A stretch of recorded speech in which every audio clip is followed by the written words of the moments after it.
Bom dia a você, telespectador da TV Brasília. Está entrando no ar o programa Tribuna Livre, que é um oferecimento do restaurante Esquina Mineira, que fica ali da 704, 705 Norte, e da Prismac Turismo. A Prismac Turismo fica ali no setor hoteleiro norte, no edifício Garvey Parque Hotel. E quando você quiser a passagem aérea online mais barata do Brasil, é só você procurar a Prismac Turismo. Mas hoje nós vamos começar falando sobre alguns problemas de natureza comunitária, né? Nós temos aqui o Luiz Solano, que é nosso companheiro de bancada sempre, né? O repórter do Planalto, né? E temos uma convidada muito especial, né? Essa convidada eu vou apresentar logo depois do Solano dar o bom dia a todo mundo, né? Ainda mais hoje que ele está assim com o cabelo todo penteado, está todo ajeitadinho, né? Meu bom dia, o programa hoje está quente, boas informações, inclusive informações que interessam a Brasília e, em especial, ao governo do Distrito Federal. Bem, e a nossa convidada especial é a Regina Lacerda. A Regina é a prefeita, né, do setor comercial norte e é uma empresária do ramo de seguros, né? E como prefeita lá do setor comercial norte, tem muito a nos falar, né? Ô, Regina, seja bem-vindo ao nosso programa Tribuna Livre e já começo lhe perguntando quais são os principais problemas que vocês têm lá no setor comercial norte e quais são as principais soluções que vocês indicam. Bom dia, Ribeiro, bom dia, Solano, bom dia, amigos da TV Brasília, do programa Tribuna Livre. O setor comercial norte é um setor central em Brasília, um setor de extrema importância. Nós temos ali 20 prédios comerciais, prédios que se destinam a empresas não só nacionais, como internacionais, organismos como ONGs, e nós temos uma arquitetura, uma estrutura muito bonita, muito bem construída. Mas o governo, infelizmente, não programou a nossa área pública, e os prédios foram sendo edificados sem um contexto entre eles. Nós temos no setor também 3 shoppings, e isso é muito importante, o shopping, porque ele gera empregos, ele gera negócios, e com isso também gera um fluxo de pessoas, e as pessoas não podem se comunicar entre os prédios. Mas como assim não podem se comunicar? Aliás, vocês têm, além desses 3 shoppings, né, e mais vários outros prédios, vocês têm também um vizinho muito bom, que é o setor hoteleiro norte, né? Quer dizer, e ali você tem uma clientela em potencial para esses shoppings, né? E eles têm muita dificuldade de locomoção, é isso? É isso mesmo. Primeiro tem dificuldade de locomoção quem já ocupa o setor comercial norte, as empresas e os funcionários dessas empresas. Depois tem dificuldade de locomoção quem quer visitar o setor comercial norte. É falta de estacionamento? Temos um estacionamento muito precário, não temos estacionamento rotativos que sejam suficientes, nós não temos bons acessos a motocicletas e a bicicletas, e também o turista que vem a Brasília, que é nosso vizinho, como você falou, fica ali no setor hoteleiro norte, a uma rua, a um passo do setor comercial praticamente norte. 50 metros, né? 50 metros. Então, nós temos 2 problemas. O primeiro, ele não consegue vir a pé. A partir das 6 é perigoso. Não temos uma iluminação adequada, suficiente, e então não é bom que esse turista venha a pé. O táxi não gosta muito de buscá-lo. Não se sente atraído de sair daqui para ali, tão pertinho, né? Isso mesmo. Então, a gente fica meio ilhado no centro de Brasília, sem ter um trâmite, um fluxo de pessoas que possa aproveitar bem, tanto estando nos hotéis quanto nos prédios e nos shoppings, e sem ter também a segurança suficiente para que se circule, se ande com tranquilidade, né? Regina, você falou sobre a presença das grandes empresas multinacionais, empresas do Brasil, essas empresas que fazem trazer dinheiro aqui para o Brasil. Então eu pergunto a você, em termos de segurança, o que a comunidade do setor comercial norte tem feito para que o governo se faça presente nessa área tão importante para a capital da República? Assim que a prefeitura foi constituída em 2005, nós fizemos, junto com a UNB, um projeto arquitetônico, um projeto de melhoria da área de calçadas, da área de gramas, de toda a área de plantação também. E esse projeto ele ainda não foi executado como um todo. Então, é importante que os prédios estejam interligados, principalmente no paisagismo, principalmente nessa questão da iluminação entre eles. E também fizemos um projeto de segurança, para que nós tenhamos, além de um melhor policiamento, câmeras e outras estratégias que o governo mesmo precisa disponibilizar para que o cidadão possa caminhar com segurança, possa se locomover de um prédio ao outro, de um setor ao outro, com tranquilidade. Eu vejo, você colocou aí muito bem, né, a questão de segurança, iluminação, essa coisa toda. Mas realmente é uma coisa, se a gente parar para observar, você vai notar o seguinte: o sujeito está ali, vamos imaginar, no Kubitschek Plaza, em qualquer um daqueles hotéis ali do setor hoteleiro. O Brasília Shopping está ali do lado. Eu vou dar um pulo lá. Só que você, na verdade, não tem facilidade de acesso, até para atravessar aquela pista, né, que sobe e desce, né, e um trânsito terrível, né? Então, talvez fosse necessário se criar alguma coisa que facilitasse, né, esse trânsito do turista, né, do sujeito que está hospedado, né, e, ao mesmo tempo, se procurar corrigir as calçadas, né? As calçadas, como você me disse ali fora do ar, né, elas começam em lugar nenhum para terminar também em lugar nenhum, né? Quer dizer, cada prédio faz a sua, mas é necessário que haja um projeto integrado que permita que as pessoas realmente transitem com segurança e livremente ali pela região, né? Nós estamos trabalhando nisso agora, para que o governo faça esse projeto integrado. Nós temos pronto no setor comercial norte todos esses projetos já, inclusive com plantas nos órgãos da administração, na Nova Cap, que interligam os prédios entre si e também os dois setores, o setor comercial e o setor hoteleiro. Regina, nós tínhamos a Copa das Confederações e faltou vaga nos hotéis de Brasília. E eu pergunto, como é que está preparado o setor comercial sul com relação à Copa do Mundo de 2014? Se fala muito em 30 mil leitos. Será que Brasília teria condições, o setor comercial norte teria condições de hospedar esses turistas que virão para a Copa do Mundo de 2014? No setor comercial norte, nós temos 3 shoppings. E os shoppings estão se preparando para receber essa demanda. Estão investindo principalmente na área de gastronomia, na praça de alimentação, em bons restaurantes. E é interesse dos nossos shoppings receber essas pessoas. Também o comércio, de modo geral, no setor comercial norte, e as empresas que nós temos, está se preparando para isso. O setor hoteleiro, que é nosso vizinho, precisa de algumas coisas ainda, né? Precisa mais leitos, naturalmente, né? E precisa também de uma visibilidade maior e precisa de uma estrutura maior para que o turista venha, fique ali, se hospede ali e se beneficie de estar ali. Possa andar, possa usar o hotel, não só na hospedagem, que às vezes não às vezes é precária. Bem, Regina, nosso tempo é muito curto, nós poderíamos ficar aqui um tempão conversando, seria um prazer enorme, mas infelizmente o tempo de TV não é assim, né? Então, queria que você pudesse deixar aqui a sua despedida, né? Tem 1 minuto para que a gente possa logo depois chamar o nosso comercial. Quero agradecer ao setor comercial norte, que me dá o privilégio de ser prefeita já no meu 4º mandato, ao meu vice-presidente, que é superintendente do Shopping Liberty Mall, o Alain, e a toda a minha diretoria, meu conselho. Quero agradecer o seu programa Tribuna Livre, que tem essa audiência fantástica, e você, Ribeiro, e você, Solano, que me recebem aqui. E gostaria também de deixar já uma palhinha do nosso próximo projeto, nós estamos fazendo, que é o de mobilidade ciclística. Nós estamos pensando e trazendo já efetivamente a possibilidade do turista e do próprio usuário do setor comercial norte, seja empresário ou funcionário, chegar no nosso setor de bicicleta.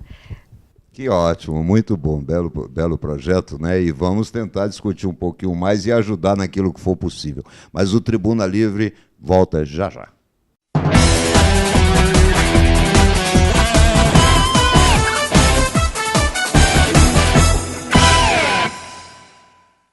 Bem, estamos de volta com o Tribuna Livre, né? E agora vamos falar um pouquinho sobre os assuntos que pautaram a semana, né? Contamos novamente aqui com o Luiz Solano, nosso repórter do Planalto, né? E temos aqui o doutor José Vieira, né? Advogado, né? Especialista em direito do consumidor. E vocês devem estar notando a ausência do João Eduardo Zisman, né? O João Eduardo, vocês sabem, na idade dele, qualquer gripezinha derruba, né? Então ele está adoentado, mas se Deus quiser, no programa que vem ele estará de volta, mas isso será muito bem substituído pelo doutor José Vieira. Mas, Solano, vamos começar falando logo sobre essa questão do plebiscito, né? Diz que no auge das manifestações, no momento em que a população começava a dizer que estava insatisfeita com um monte de coisa, aí a presidente tirou da cartola. Primeiro foi a ideia da Constituinte, que depois ela viu que era uma grande bobagem, né? Ela nem competência legal para isso tinha, né? Mas aí veio a ideia do plebiscito. E algumas pessoas estão discutindo, né? O que você acha dessa proposta da presidente? Ela está totalmente perdida, a presidente Dilma. Ela está preocupada, ela quis fazer um desafio à sociedade brasileira, mas os próprios companheiros dela do Congresso Nacional não aceitaram o plebiscito ou referendo. Eu acho que deveria trabalhar para acabar com a situação em que vive o Brasil, no caso da corrupção, que essa foi a grande bandeira dos manifestantes em todo o Brasil. Não precisa fazer plebiscito, né, para acabar com a corrupção. Não. Ela quer aparecer, vem eleição em 2014, então ela está totalmente perdida, foi aconselhada a não levar à frente esse projeto. E você, doutor Vieira, o que o senhor acha dessa proposta aí da presidente? Bom dia, doutor Ribeiro, bom dia, Solano, bom dia a todos. Já dizia um bom mineiro que todo mandatário, quando está perdido, procura inventar coisas mirabolantes. O governo Lula estava perdidíssimo, sem rumo algum, criou o PAC. Foi como o governo dele deu uma melhorada. Agora veio a presidente com a relação às manifestações de ruas, estudantes, exigindo um melhor governo, que ela voltasse para o povo. Ela criou essa ideia mirabolante de um plebiscito.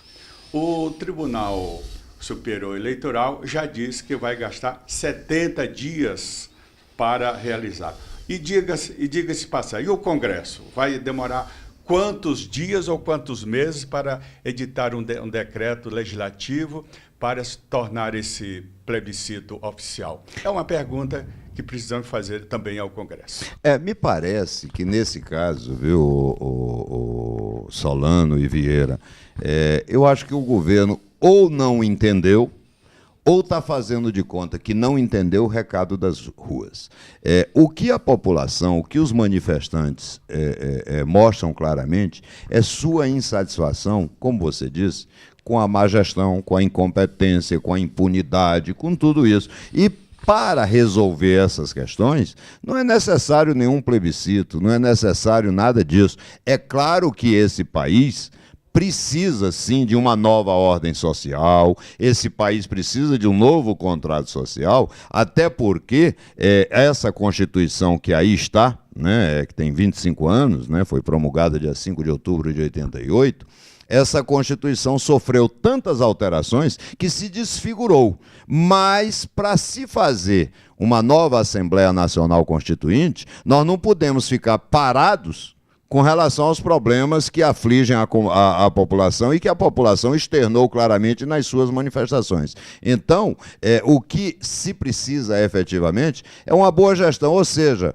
presidente Dilma, o que a população mandou dizer para a senhora é o seguinte: trabalhe. Não deixe roubar no seu governo, como está acontecendo aí. É só isso que a população quer. Faça, ofereça o serviço público necessário. Por exemplo, hospital que atenda e não mate, como está acontecendo.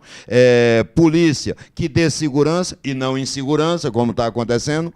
Escola que eduque e não deseduque, como está acontecendo. Estradas que as pessoas possam transitar com tranquilidade. Enfim, é esse tipo de coisa que a população quer. Mas tem um outro assunto aí que a gente precisa... Mas antes que você venha para esse outro assunto, o plebiscito vai custar 500 milhões de reais. Quer dizer, mais gasto, né? Eu, com 500 milhões de reais, eu construo, se fosse governador, 4 grandes hospitais, em Belém, em Sergipe, em Brasília e no Rio Grande do Sul, ao custo de 125 milhões cada um. 500 milhões o plebiscito. O Brasil está precisando de dinheiro para escola, está precisando de dinheiro para a segurança, para a educação. Não precisa de dinheiro para fazer plebiscito, e repito, 500 milhões de reais, segundo a ministra Carmen Lúcia. Agora, outra coisa que precisa também é realmente a CPI da Copa, né? Precisa se apurar o quanto foi gasto, segundo informações, mais 30 bilhões de reais de dinheiro público já foi gasto com essas obras, né? E falta 30%. E falta mais um monte de coisa, né?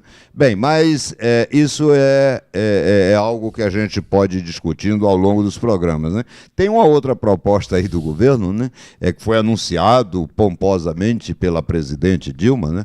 Que é a importação de médicos. Será que o problema da saúde no Brasil é falta de médico ou falta de gestão? Ou falta de condição de trabalho? Os médicos estão nas ruas mostrando que eles estão aqui. Eles são bem formados, eles têm, né, qualificação, agora eles não têm a condição de trabalho. E ao que se sabe, e aqui o hospital de base, por exemplo, já aconteceu, né? A pessoa deixa de sofrer uma cirurgia porque faltou, às vezes, gás e faltou material, enfim. Está se vendo que o problema não é o médico. Mas tem algo mais grave aí, tem uma denúncia de que esses médicos não querem se submeter ao exame normal que todo país faz, né, que é verificar se realmente eles são médicos, se estão qualificados para cuidar da população.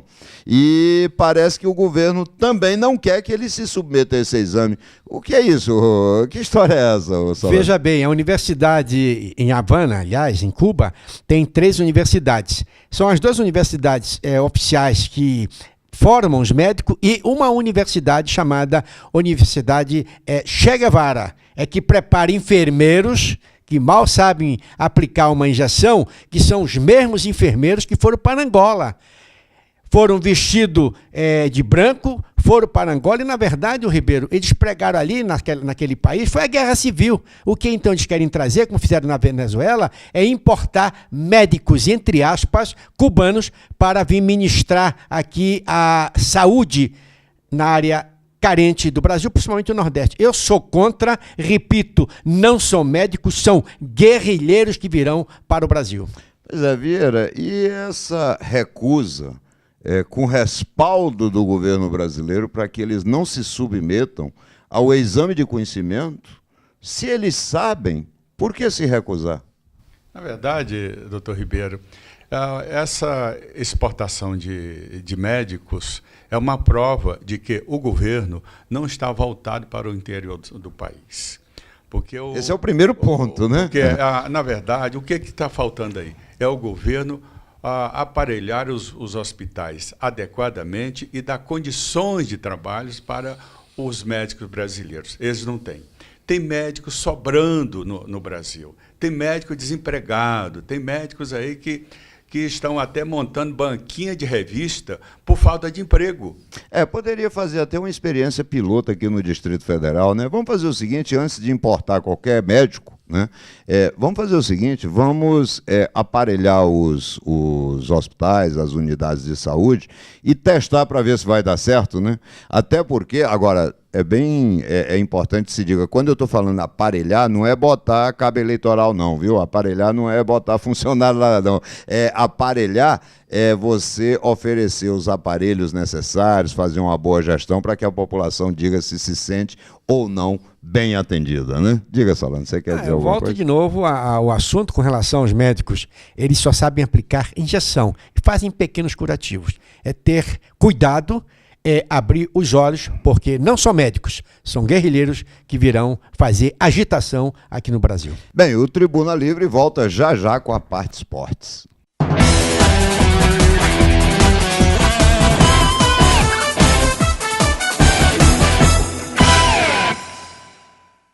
Estamos de volta com o Tribuna Livre e agora vamos falar um pouquinho sobre esportes, né? Temos aqui o nosso coordenador de esportes, Maurício Leandro, né?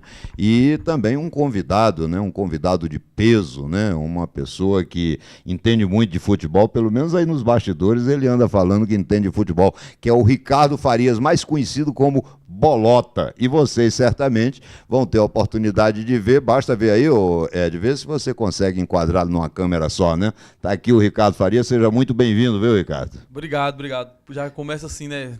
Tirando onda com a minha cara, mas tudo bem. Tá certo. Então, Maurício, me diga uma coisa aí. Vamos falar sobre Libertadores, Maurício. O que houve aí com o Galo?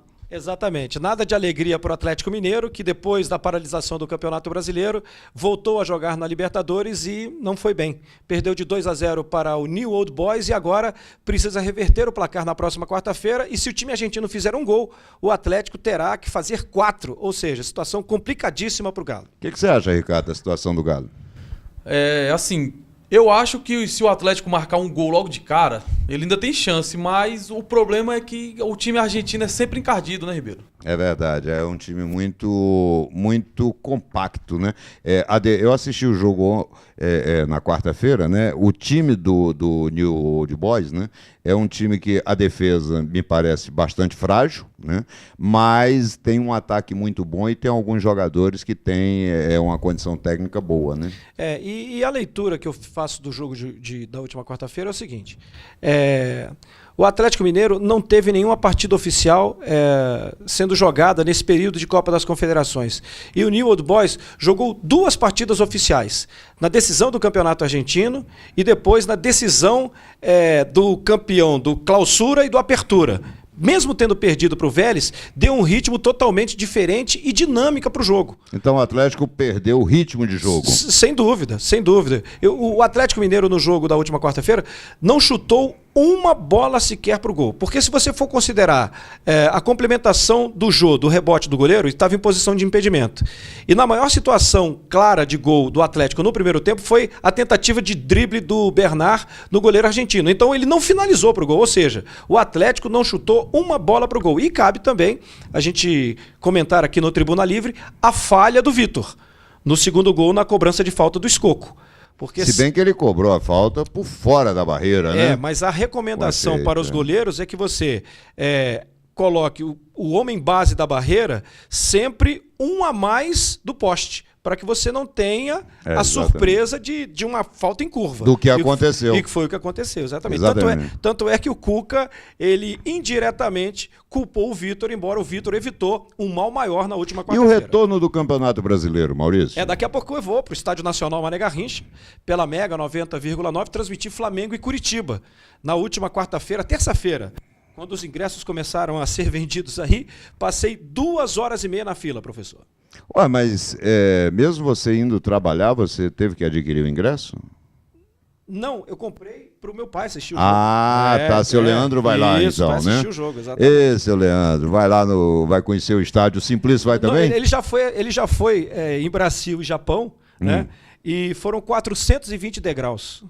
Nossa, seu Leandro então está em forma, né? Está em forma, 86 anos em forma. Ele não conseguiu foi ensinar ao Maurício como ficar em forma, né? Mas Maurício, e o que você acha aí desse retorno do Campeonato Brasileiro? Nós temos aí 2 times do Rio de Janeiro, que é o Botafogo e o Fluminense, né? Entre os 4, né? No chamado G4, né? Você tem o Curitiba, que é o líder do campeonato. Único invicto, né? E tem o segundo colocado, que é o Vitória. Exatamente. Vitória da Bahia, né?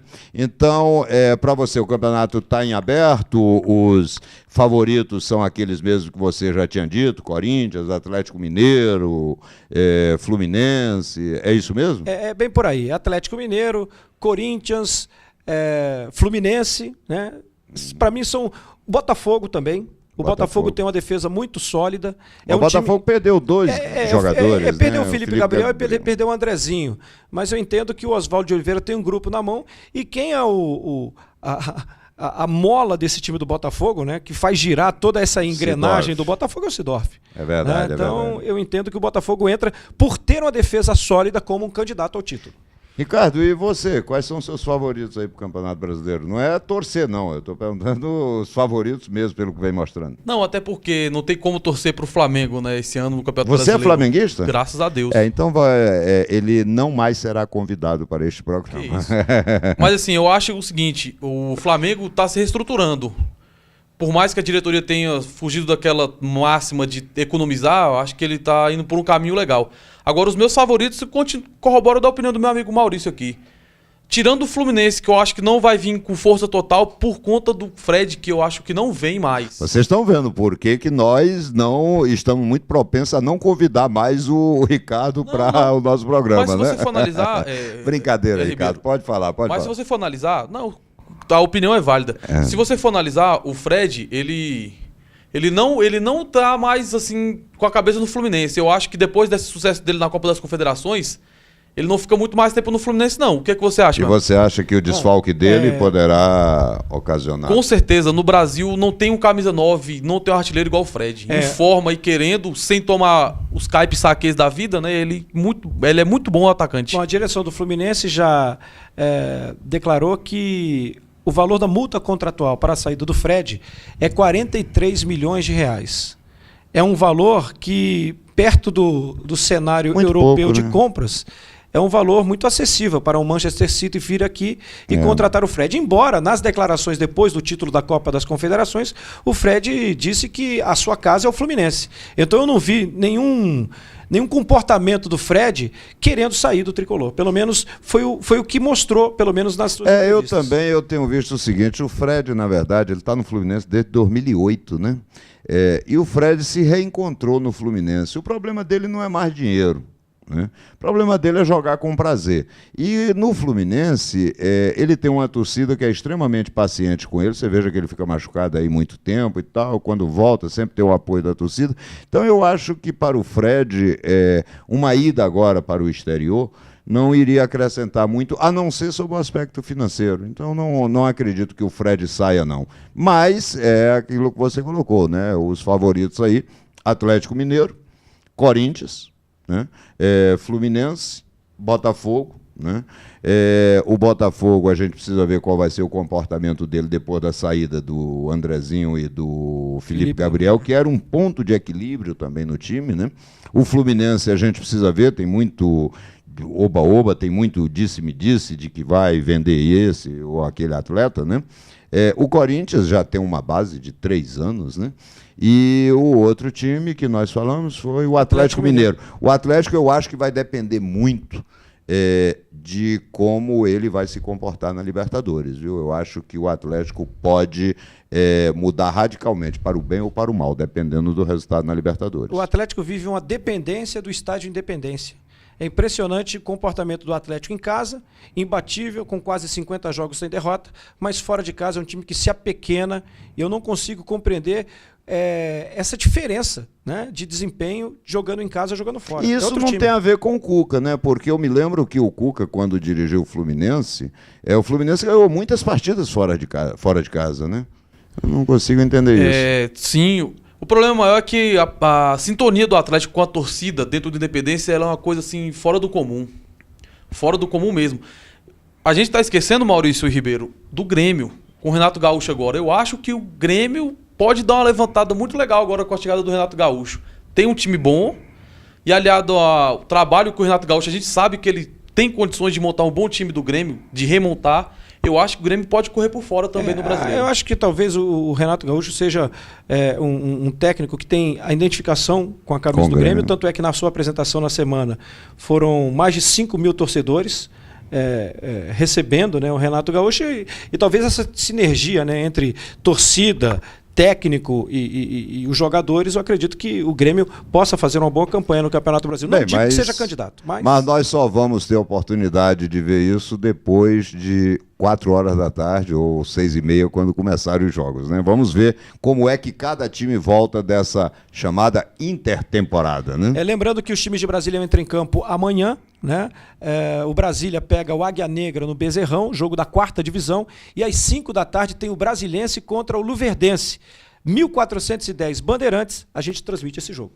Muito bem, então o Tribuna Livre vai se encerrando agora, né? O nosso tempo é muito curto, como você sabe, queremos agradecer muito, né, a Prismac Turismo, né, que fica ali no setor hoteleiro norte, no Garvey Park Hotel, e é onde você adquire a passagem aérea online mais barata do país. Agradecer muito ao restaurante Esquina Mineira, que fica na 704, 705 Norte, e principalmente agradecer a você, telespectador da TV Brasília, porque está sempre sempre conosco aqui no programa Tribuna Livre. E se Deus quiser, no sábado que vem estaremos juntos novamente. Até lá.